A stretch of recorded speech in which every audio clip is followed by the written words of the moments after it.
Good morning. I just wanted to share a fun little miniature chess game that I played against a master player this morning. And it is a bit one-sided. The opponent made a bad mistake in the opening and didn't put up a lot of resistance, but I think it is also just a good illustration of sort of a tactical refutation of over-ambitious opening play. And what the opponent did was nothing that was really strategically wrong. He just tried to challenge me in the center and open the game up before he was developed enough, while his king was still in the center. And it's really more a matter of tactics than strategy here. He just fell into a tactical melee. And I will say that I looked it over with the computer. My play was pretty accurate, but I don't consider that to mean all that much, because once you have a big advantage in a position pretty early on, often as long as you don't, screw it up too badly and give it away, you're going to have good chances. So you'll notice the bar on the right will be indicating the computer evaluation position. There will be a few times when, after I get a big advantage, the bar drops a little bit, but only in ways that are still clearly winning for me. So I might have been able to win a little bit faster with some of the computer accurate moves, but nothing I played really jeopardized the win at all. But it actually started out for the first 10 moves as a pretty level game. So let's look at the opening here. It was a Sicilian defense, an open Sicilian with d6, and in response to trading the center, I played a slightly unusual choice of queen takes. Of course, knight takes is the much more common move here.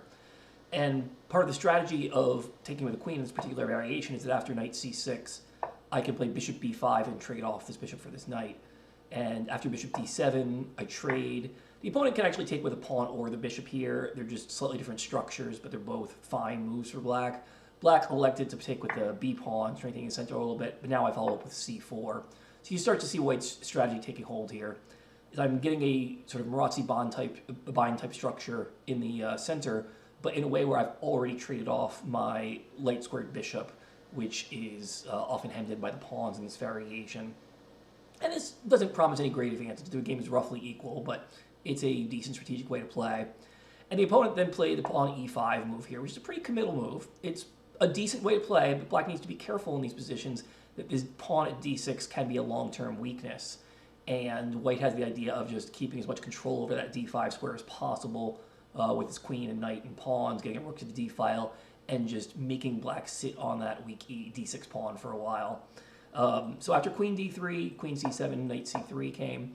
Knight e7, I would say, is a weird way for black to play. The bishop really wants to come to e7, and I would probably have played knight f6 and bishop e7 development here. This by itself is probably a slight mistake because it starts to give white a little bit of advantage, but not too much as long as black is smart and follows up by playing knight g6 and bishop e7. However, his next move was really too ambitious here. After I castled, black now played the move pawn up to f5, which is actually a big mistake here. And I will say that strategically there is absolutely nothing wrong with the move f5. It is actually a good plan for black to try to expand in the center and break down white's e4 pawn so that white has less control over the d5 square and eventually use his superior number of pawns on the king side. It's just a matter of black can't get away with playing like this while he's still underdeveloped and the king is in the center. He really should have been looking to play knight g6, bishop e7, get his king castled first, and then eventually play for f5. But playing right away leads to big trouble for him. So I continue with rook d1, immediately threatening to take the pawn at d6 here. And you can already start to see black's problems, that knight is interfering with the pawn being defended at d6, and is sort of overworked because it's also protecting the pawn at f5. And if it moves away, then I can take the pawn at f5. And in fact, after a long think here, black did play his knight back to c8, which is a little bit of a, not happy move to make, but it's like, clearly you wouldn't play f5 and try to open up the center right away if you thought you were going to have to follow up with knight c8. And the fact that black is resorting to this means something's already gone wrong. But he didn't really have a better option here, because his other choice, say to take on e4, would have just really accelerated my attack here. Even queen takes e4 is good to me if I don't want to worry about d5 and e4 tricks. But I have such a development advantage that I can go right headlong into knight takes e4, after which black is going to be in serious trouble now, because now I've got three pieces, knight, queen, and rook, all aimed at the d6 square. And I was looking at this, and I was playing at a fast 3-minute time control, so I didn't have time to analyze everything, but I just felt intuitively that this was going to be very, very dangerous for black. And I'll tell you sort of how far I did see here was that if the opponent played d5, there's a very nifty little combo here. C takes d4, C takes d5. You gotta be a little careful. After the knight moves, black might have e4. Now it looks like, okay, even if you're forced to sacrifice a knight for 2 pawns with black's king open in the center, it's going to be probably a ton of compensation here. But in fact, white has a nifty move to keep an advantage without having to sacrifice any material here. And it is the move queen c3, getting a tempo on black's undefended queen. And with the idea that black's pawns in the center are just very loose and going to fall very quickly here while he's underdeveloped. And in fact, even though black can trade queens off, this is just an overwhelmingly good position for white, where black is going to lose at least a pawn in the center of the board. And in fact, white can even do better than that. After queen takes c3, white can even play knight d6 check first and force the king to d8 and then play b takes c3.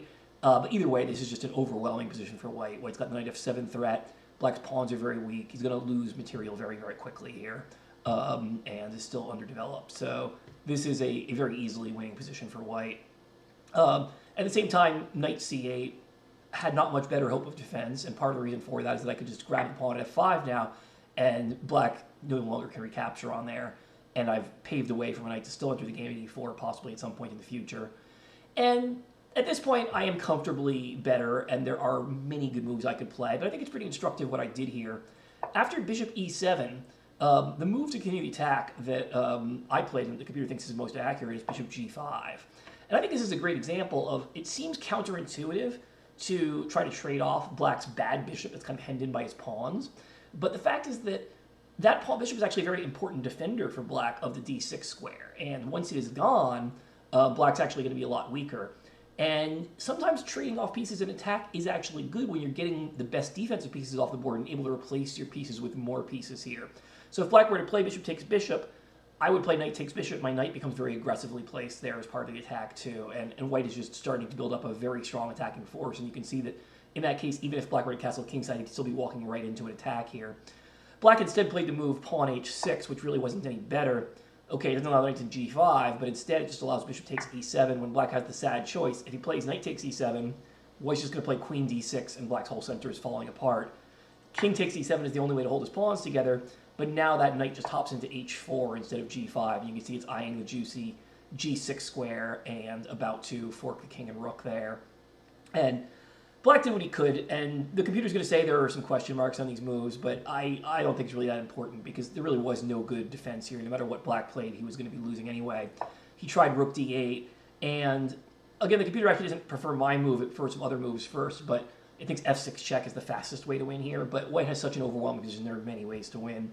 And the move I played was knight e4, and you can see part of the purpose of this is to aim at that d6 square, but also support the f6 pawn advance here. And in fact, after black played bishop e8 to try to hold the d6 point, just f6 check was crushing, because after this, g takes f5, knight f5 check, and the knights are now hopping into the position, and black's whole kingside is weak, and his king really has nowhere good to run to.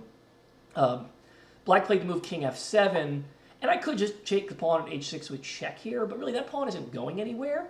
And that knight at f5 is so good, I'm like, why rush into taking that? Instead, I just wanted to position my queen over to h3, where it's eyeing both the queen h5 check and queen h6 possibilities, just jumping into a heavy attack. And this is such an overwhelming position that black is going to lose pretty quickly no matter what. But it is sort of entertaining and cute the way it ended here. Black tried to move d5 to finally release himself from all the pressure on the d6 square.